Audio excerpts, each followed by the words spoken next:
1, 2, 3.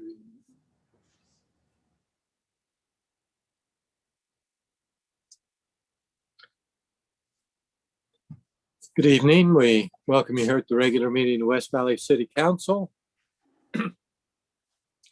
We note that we have a quorum.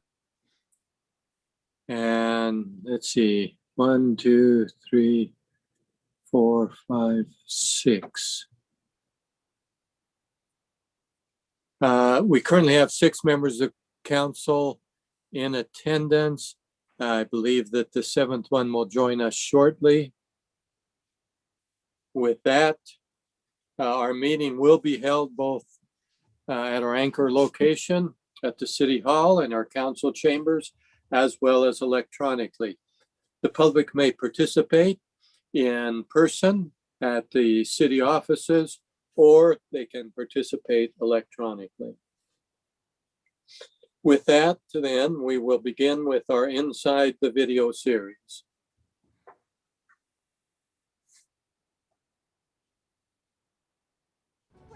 This is your park. In many ways, parks are very symbolic. They're symbolic of a city and its investment in a community. When you have a city of 140,000, you tend to have a little bit of everything in the city. West Valley City has tried to recognize the value of every one of our citizens, everyone who lives in our city. This is another great example of reaching out to many different parts of our community and doing it in a way that in the past it wasn't just grass and blacktop for parking. They've made it very interesting with the design features that they've included here. We really need these areas to provide this quality of life for all of you, for all of our community. And that's wellness that is physical, emotional, mental, all of those things combined. And we really hope that you'll be able to take advantage of this park as well as the others in the city to really help with that. Hopscotch, Foursquare, we have outdoor ping pong or table tennis. We have an outdoor table for chess and checkers. So you can eat on it, but you can also have fun with it and play those games as well. And then by the tennis courts, we have 2 horseshoe pits and 2 cornhole pits areas, however you want to call that, as well over there. Right behind me, and this is just beautiful to me, we have a pollinator garden. This whole area, that concrete wasn't there, it was all turf. So all of you from around here may have seen that, right? It was an area that was beautiful, but we really wanted it to be something more. So by having the pollinator garden, we're really helping the environment. There's some educational signs, so you and your children or grandchildren will be able to read about it on why that's so important into our environment. So these little oases, if you will, that we now have are very critical to the well-being of our community.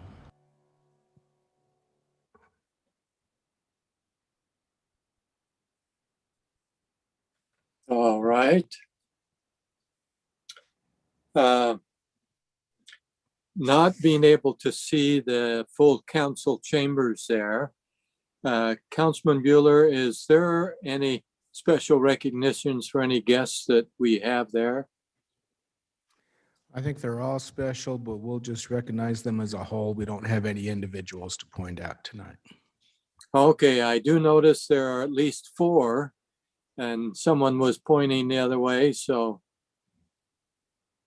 Well, our very special guest tonight, thank you for coming, and hope you enjoy the council meeting. Then with that, the approval of our minutes of June 1st. A motion and a second. Move for approval of those minutes. Second. Properly before us, and without objection, the minutes will be approved. Hearing no objection, that passed unanimously. Next, we have our public comment period. And Nicole, we have some who've probably signed up. Do we have anyone online electronically? Mayor, we don't have anyone for the general public comment period online, but we do have some for the public hearing. And there are 2 people in attendance tonight that would like to speak. Okay. Well, let's begin with those two in the general, excuse me. We do have some for the general comment that are physically present. Yes, sir. Okay. Well, who's first? Who The first signed one up is for- Jim Visock. Okay.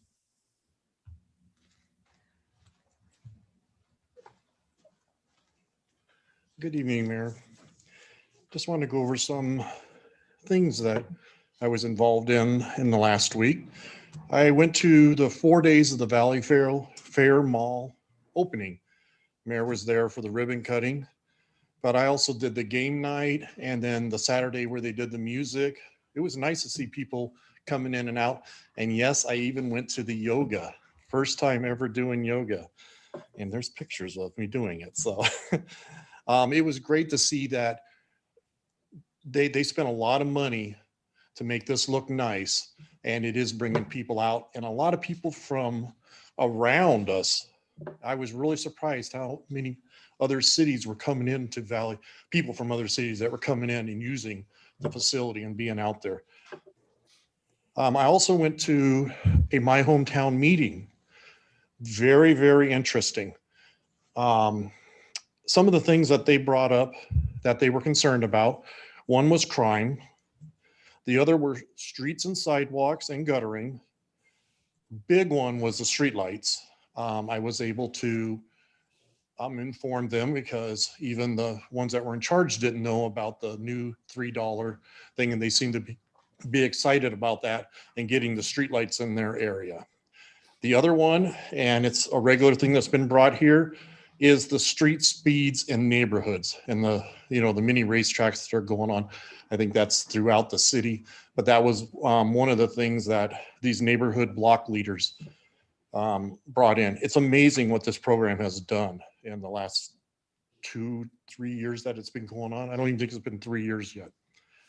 I also did a My Hometown event where I was going out just to hand out water and to talk to people, or that was my initial plan. The big guy had other plans. We ended up putting in a full sprinkler system the third time. I was out there getting dirty in the hot sun and got the farmer's tan and everything. So it was a fun event. There was about 200 people, 4 different areas with projects in the area. I was at the Parkway one, and there was 4 separate projects in that one where 2 of them were sprinklers, cleaning up yards. And like I said, it's amazing what this program has done, where it's gone from. I was also at the West Valley Family Fitness luau / party. It was interesting once again to see all the different people out there. And I was out there talking to people and how they're coming in from all the surrounding communities. If you have not been to that outside pool, which I had, I'd been to the inside one, but it's a really nice pool out there, nice and clean. I did have a couple suggestions, and I won't bring them up here because I've already talked to Nancy Day about it, a couple of park and rec things, and I'll trust her to take care of those. Other than that, stay safe, stay strong. I'm so glad to see the majority of you guys here. Have a great evening. Thank you. And who do we have next? Nicole? Mayor, next we have Mike Markham. Great. Mike? Okay, a couple of quick comments here. After sitting through the council meeting, the study meeting, we talked about the rezoning for the great looking apartments over at Decker Lake, but I think they're pulling your leg on parking. I don't know that we ever have enough parking in places like that. Just because there's a 2-car garage and a driveway doesn't mean that's parking for 4, that's parking for 2, because the garage either becomes a living quarters or storage. And then I couldn't figure out on the Northrop Grumman property, how many ins and outs there were. How do you get it? Because that one cul-de-sac at the far end looked like a lot of houses. And if there was to be something happen out there, like there was probably, I don't know, back in the mid 60s, the giant explosion that blew bodies every place, that could be a problem of getting out of there. Also, I think if we're gonna do our parking issue, with our parking people, our enforcement officers. We probably need 6 of them to stagger because people know we're not out doing anything on the weekends. So they all park out on the weekends. I've got a semi tractor that parks all weekend and it's a heavy haul, so it's a huge truck. We've got plumbing trucks parked on the streets, trailers, and at one time we were out ticketing utility trailers, which is not happening anymore. So I don't know where we've gone with the parking. You know, my place, I live in a cul-de-sac, so I think by the time I take away 10 feet from each, 5 feet from each driveway, I end up with about a 4-foot strip you can park in front of my house, which being I'm the only one that lives there, I don't care. I got plenty of room to park in my driveway. I can put 4 cars in my driveway plus. We talked about a water plan, how to conserve water. Orbit Irrigation sells some meters and so forth that you can put in the ground that will monitor the ground moisture. And I only know that because my daughter works for Orbit Irrigation and she's offered one to me. And so stuff like that is available if you're interested and you want to put it on your sprinkling system. Then we talked about Granger Hunter Improvement District. Last time they asked us to cut back. Everybody cut back on their water use. So what did they do? They raised our rates because they didn't have the money to fund everything they wanted to build, their beautiful offices, their garages and everything. They kind of run unchecked. So there's really no advantage to cut back on water than your own pride, because we know if we cut back, they're going to raise the rates. And that's probably going to be something that Corey Rushton would want to do because he has no credibility with me. So, you know, he's going to run the rates up wherever he wants. But, you know, the parking issue is the big thing when they stand up and they talk and they show the parking. I think the development looked good over there, Decker Lake. I'd like to see that walking track remain, but it probably won't. But not that I get out and walk. I think the concept was good. I like the idea of the mother-in-law or father-in-law or apartments downstairs, but I think I didn't see a whole lot of parking for guests, because if somebody has a party, their 2 cars are going to be in the driveway. There's going to be no parking for guests. If you want to take a look at what's going to happen with parking, I'd say about 10 o'clock in the morning, drive down Redwood Road past where they're building the new apartments at Redwood Road and 4100.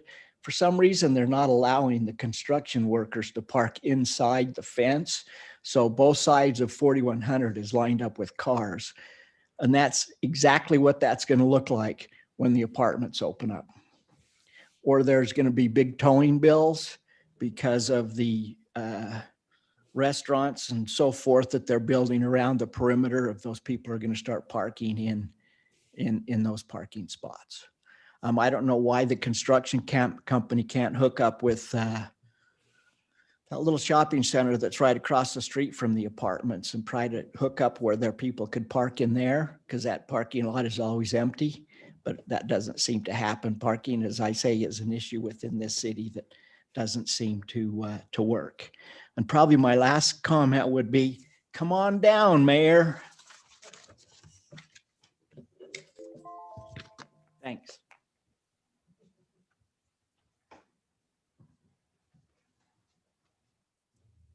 Okay.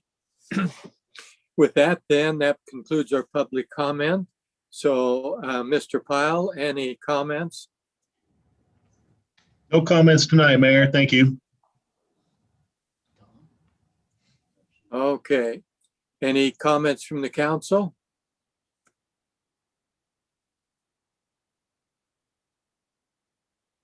Hearing none, I'll just make one comment. Come on down. Excuse me, Mike, was that an invitation to dinner at your house? Yeah. I'd love that. I'll grill you up a steak.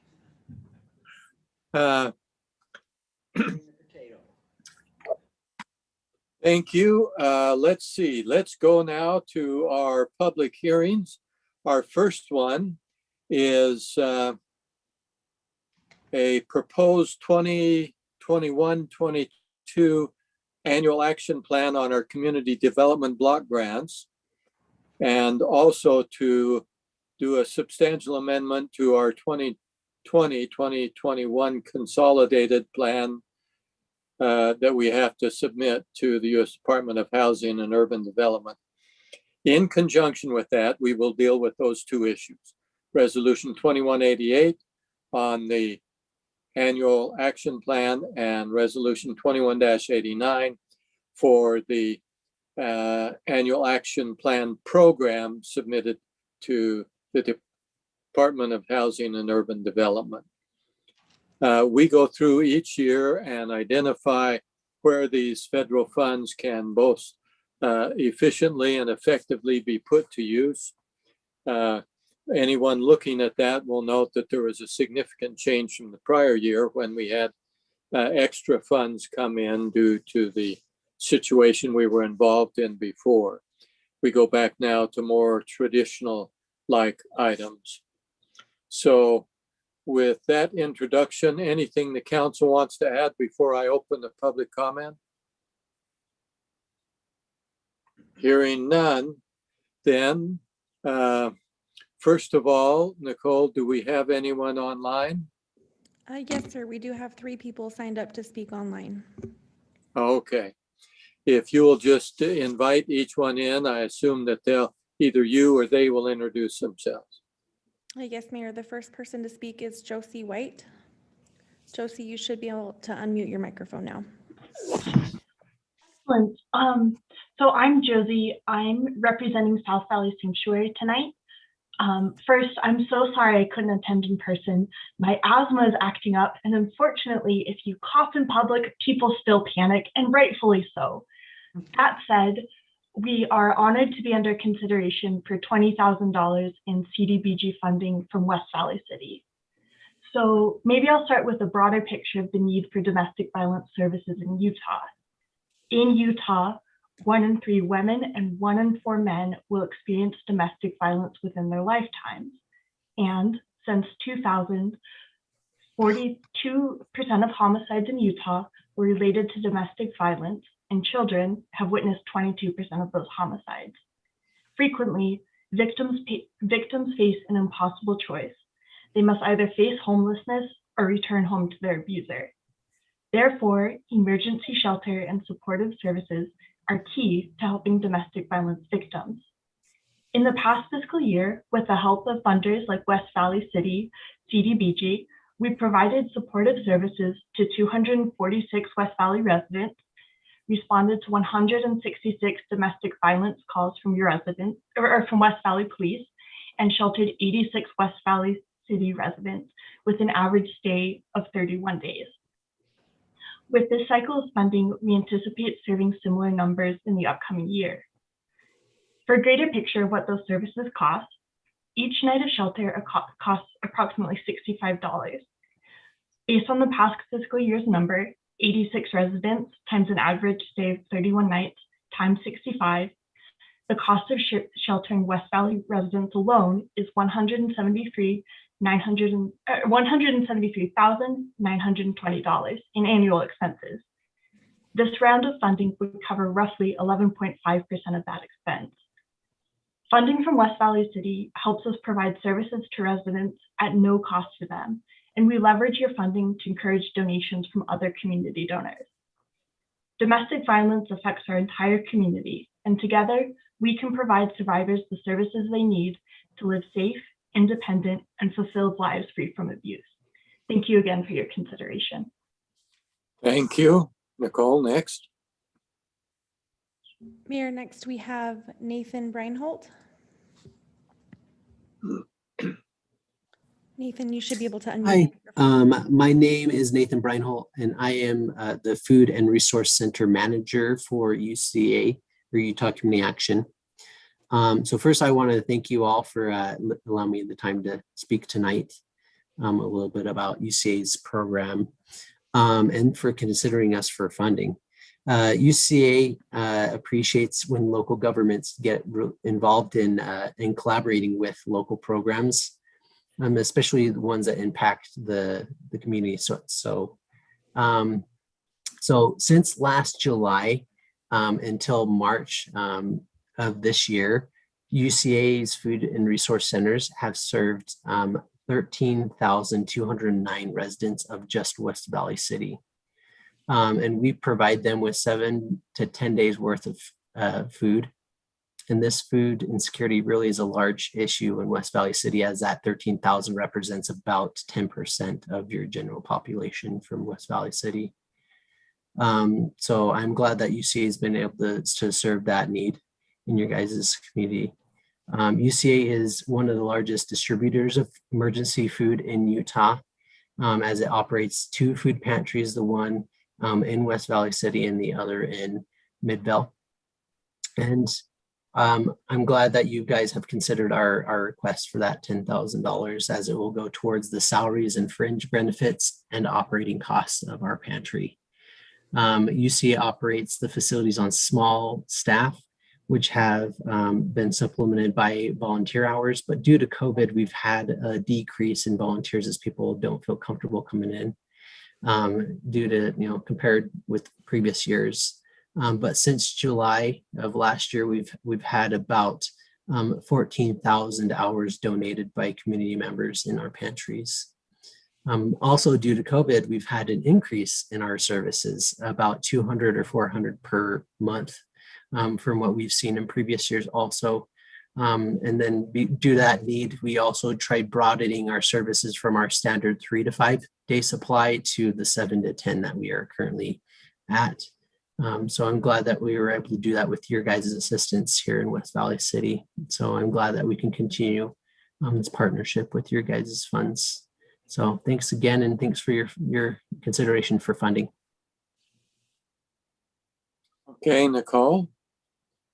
Amir, we did have one additional person that signed up to speak that just joined, so we have 2 more speakers. The first one Okay. is Chris Defiba. I'm sorry if I pronounced that wrong, Chris. Good evening. Can you hear me? Yes. Nicole, you did just great. Just fine. It's not the easiest last name in the world. So good evening. My name is Christopher Defiba, and I am the new Director of Operations for the YMCA of Northern Utah. I wanted to thank the City Council's continued support of the YMCA, and more importantly, the youth of our community. I'd like to share a quick story about one of our leaders in training participants, whom I'll refer to as E, out of respect for their privacy. E would engage with our staff during the school year, but was hesitant to join our program. Eventually, one of our staff was able to make connection with E, and they opened up about some difficult issues they were having at home. Through the support of the Y and funding from our block grant, we were able to scholarship E into our LIT program.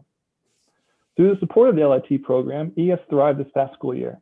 She has become a positive role model for her peers and has encouraged them to make positive choices. One of our counselors describes E as someone who at first stayed in the shadows, but soon turned into a true leader and trustworthy friend. This is just one story in cooperation with the City of West Valley that the Y can continue to have a positive impact in the community. We thank you for your continued support and look forward to working with you guys in the future. Thank you. Next. Amir, the final person is Shannon Cox. Hello, I am the founder of Journey of Hope. Can you guys hear me? Yes. Okay, wonderful. And we have been serving women, girls, and LGBTQIA+ coming out of prisons and jails and homelessness, women and girls who are being sexually exploited and fleeing domestic violence for the past 7 years. And some of those women and girls and children reside in West Valley City. 2 years ago, we received CBDG funding for case management for women housed in the Atherton halfway house. And during COVID, that was repurposed for men with COVID, and the women were pushed out. So we changed our service area to women, children, girls, and LGBTQIA that were living in the community. And during COVID, we were trying to be as safe as possible, but we were still transporting them to domestic violence shelters, to CODARs for sexual assault exams, and through prosecution of their perpetrators' crimes. We helped to prosecute 3 traffickers during COVID with the assistance of the Attorney General's UTIP task force, which we're on.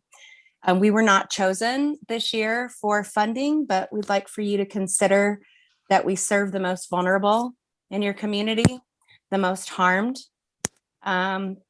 Sexual assault and domestic violence is above the national average in Utah. 1 in 3 females here will be sexually assaulted. 1 in 3 homes is experiencing domestic violence. And we're above the national average in domestic violence homicide. And we serve the most vulnerable of that population.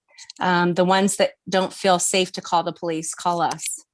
And I'm retired law enforcement. And so we extract, we go in with retired law enforcement and extract and get them into safe spaces. So we'd like for you to consider that the service that we provide to some of the most vulnerable in your community is worth funding. Thank you.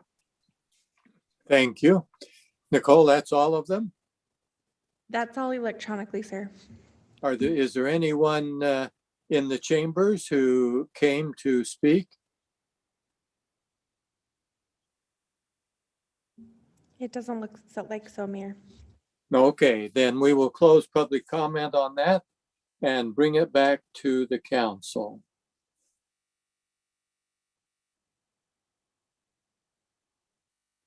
Mayor, I move for approval of Resolution 21-88. Second. Properly before us to approve our annual action plan and the allocation of funds. Hearing no further comments. Mayor, I'd like to make a comment. Yes, go ahead. Just to say thanks to all those who applied and provide those services for the people who really need it. Thank you.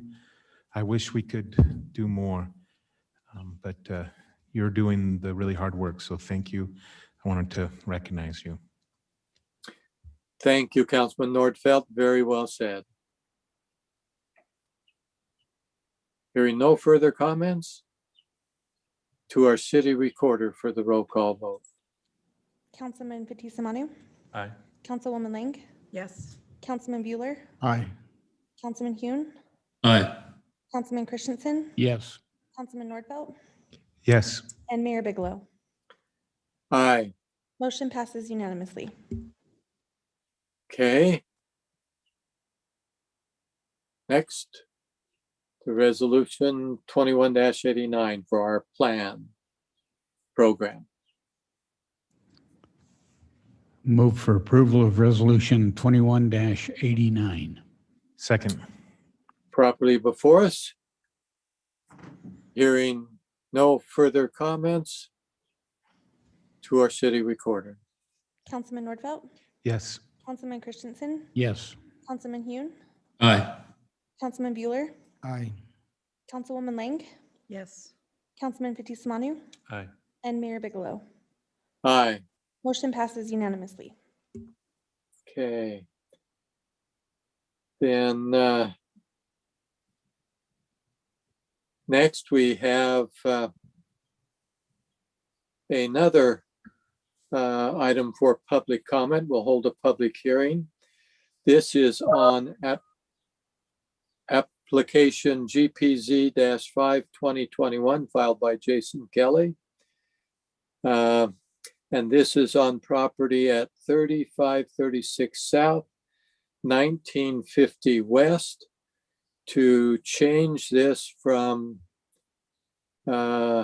general commercial, a general plan change for that for light manufacturing, and then a zone change from C2 to M.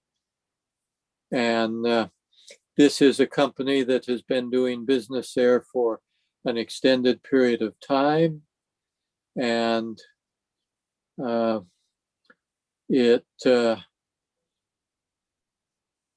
they've been doing some work there that they do need some changes made in order for them to continue to serve the public, similar to what has been done with some neighboring property there. There were some questions about some recycling they were doing, but it falls within the parameters of that because they're not storing it outside. It's very minor. critical part of their business, but doesn't affect anything from the outside. With that then, council, anything you want to add before I open the public hearing? Hearing none, we will open the public hearing on this. First, Nicole, is there anyone online for this one? No, sir. Okay, then is there anyone there in the council chambers tonight who would like to speak to this? Yes, sir. We do have one person that would like to make comment. Okay, thank you. Come forward and introduce yourself. My name is Jason Kelly, and I'm the general manager over at Superior Water and Air. Just wanted to take the opportunity to thank you for all of your consideration. The only real true reason that we're before you tonight is we had a previous owner, one of two partners that decided to retire, and in doing that, we had to create a new LLC to keep one party open and allow business to continue for our accounts receivable and things, and then start a new business going down a different path with new investors. That's really the whole purpose for all of this. And we've had to go through a lot of things to make sure we are compliant now under the new reviews. But other than that, that's really why we're here today. And I appreciate your time and your consideration on it. That's all I have to say. Thank you, Mayor. Appreciate it. Thank you. Hearing no one else, then we will close the public comments on this and bring it back to the council to consider the 3 items related to this. I would move for approval of ordinance 21-32. Second. Properly before us. Any further comments? Hearing none, then we will go to our city recorder for the vote. Councilman Fitzie Umanu. Aye. Councilwoman Lang. Yes. Councilman Bueller. Aye. Councilman Hune. Aye. Councilman Christensen. Yes. Councilman Nordfelt. Yes. And Mayor Bigelow. Aye. Motion passes unanimously. Thank you. Then next we have our 3rd public hearing tonight. Or excuse me, we've got to finish the other 2 ordinances, don't we? Yes, that's correct. This electronic moving my paper around doesn't work well. So let's see. Still with the council. Move for approval of ordinance 21-33. Second. Thank you. I guess Mr. Kelly would be a little unhappy if we didn't finish our work here on this, wouldn't he? So hearing no further comments, we'll go to our city recorder for the vote. Councilman Nordfelt. Yes. Councilman Christensen. Yes. Councilman Hune. Aye. Councilman Bueller. Aye. Councilwoman Lang. Yes. Councilman Fitzie Umanu. Aye. And Mayor Bigelow. Aye. Motion passes unanimously. Okay, then the 3rd item. Move to approve resolution 21-90. Second. Properly before us. With no further comments, then we will go to our city recorder for the vote. Councilman Fitzie Umanu. Aye. Councilwoman Lang. Yes. Councilman Bueller. Aye. Councilman Hune. Aye. Councilman Christensen. Yes. Councilman Nordfelt. Yes. And Mayor Bigelow. Aye. Motion passes unanimously. Okay, now we'll go to the next public hearing. This is application GPZ-7-2021 filed by Utah Auto Brokers, requesting a general plan change from low density residential to general commercial, and zone change from R112 to C2. This property at 3229 South Redwood Road.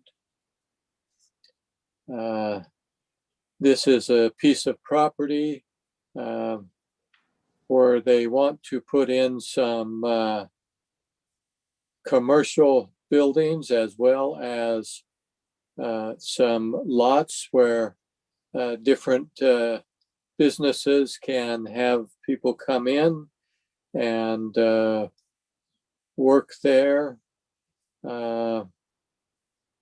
And then there are some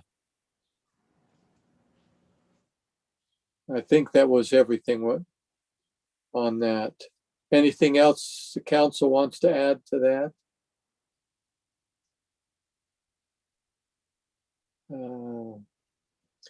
There is a home that will still be there, but it'll be converted to a sales office. So there'll be multiple sales there. And then that means that the Redwood Road streetscape and et cetera will have to be completed. And of course, landscaping, fencing, et cetera. With that introduction, then we will open it for public comment. Is there anyone electronically, Nicole? No, sir. Is there anyone in the council chambers who want to speak to this? No, sir. None there? All right. Then we'll bring it back to the council. Mayor, I would note that this application was denied by the Planning Commission. I congratulate them in doing so, and I would move for denial of ordinance 21-34. Second. Properly before us, any further comments? Hearing none, to our city recorder. Councilman Fitzie Umanu. Aye. Councilwoman Lang. Yes. Councilman Bueller. Aye. Councilman Hune. Nay. Councilman Christensen. Yes. Councilman Nordfelt. Yes. And Mayor Bigelow. Aye. Motion for denial passes by majority. Okay. Thank you. Move for denial of ordinance 21-35. Second. Properly before us. I think I heard the second there. Any further comments? Hearing none, to our city recorder. Councilman Nordfelt. Yes. Councilman Christensen. Yes. Councilman Hune. No. Councilman Bueller. Aye. Councilwoman Lang. Yes. Councilman Fitzie Umanu. Aye. And Mayor Bigelow. Aye. Motion for denial passes by majority. Thank you. We have two resolutions to deal with. Resolution 21-91, authorizing the city to enter into a development agreement with Meng Jiaor for about 1.89 acres of property at 4914 West, 4700 South. Changes were made in the way these things are handled by state law, and the city, because we are almost built out, wanted to make sure we had everything in place that needed to be for future development, and in agreement with the owner of the property, this development agreement was set up. And so with that introduction, I'll turn it to the council for any further comments or motions. I move for approval of resolution 21-91. Second. I think that was a second. Yes. Okay. With that, some things come through a little clearer than others. Hearing no further comments, to our city recorder for the vote. Councilman Fitzie Umanu. Aye. Councilwoman Lang. Yes. Councilman Bueller. Aye. Councilman Hune. Aye. Councilman Christensen. Yes. Councilman Nordfelt. Yes. And Mayor Bigelow. Aye. Motion passes unanimously.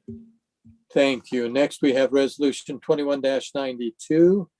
This is where we're proposing to enter into an agreement. This is a supplemental to an agreement we had before between the city and the UTA, the Utah Transit Authority.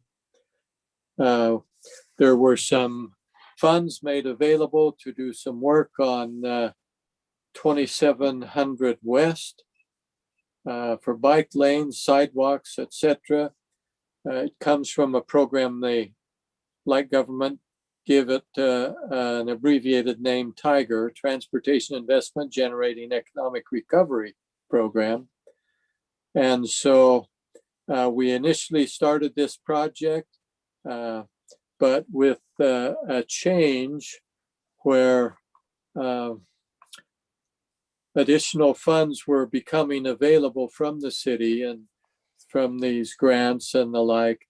it was expanded from I think it was, let's see, 1.9 million, or no, that's the additional amount. There was some put in there and we added 1.9 million to this project. What we've set up was that the funding will go into this program, but it will be reimbursed by a bond approved by the legislature for the quarter of a quarter sales tax revenue that we receive for these types of, or for different projects.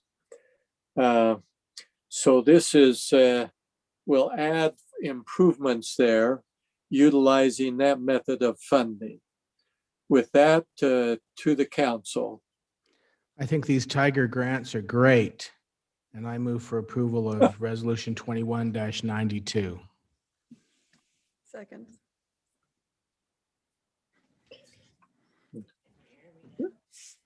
It's properly before us. Yes, it is great, Tony. And so these are interesting. This is a good project. This is a very worthwhile purpose. As I mentioned to the council, and I'll be in the minority shortly, but I struggle with bonding, and especially the way that the legislature set this up to tie these funds up over a long period of time. Anyway, so with that, unless there are further comments, to the city recorder for the vote. Councilman Nordfelt, Yes. Councilman Christensen, Yes. Councilman Hune, Aye. Councilman Bueller, Aye. Councilwoman Lang, Yes. Councilman Fitzie Umanu, Aye. and Mayor Bigelow. No, Motion passes by majority. right. With that, then, I still have my bias against bonding on many, many, many, many things. So we do not have a need for a closed session. Is there any other comments from the council? If not, then we will remind the public that we will not be meeting, or excuse me, not holding a council meeting next Tuesday night, but we will in 2 weeks from tonight. Motion to adjourn. All correct. Well, before us, without objection, we will stand adjourned. Hearing no objection, that vote was unanimous and we are adjourned.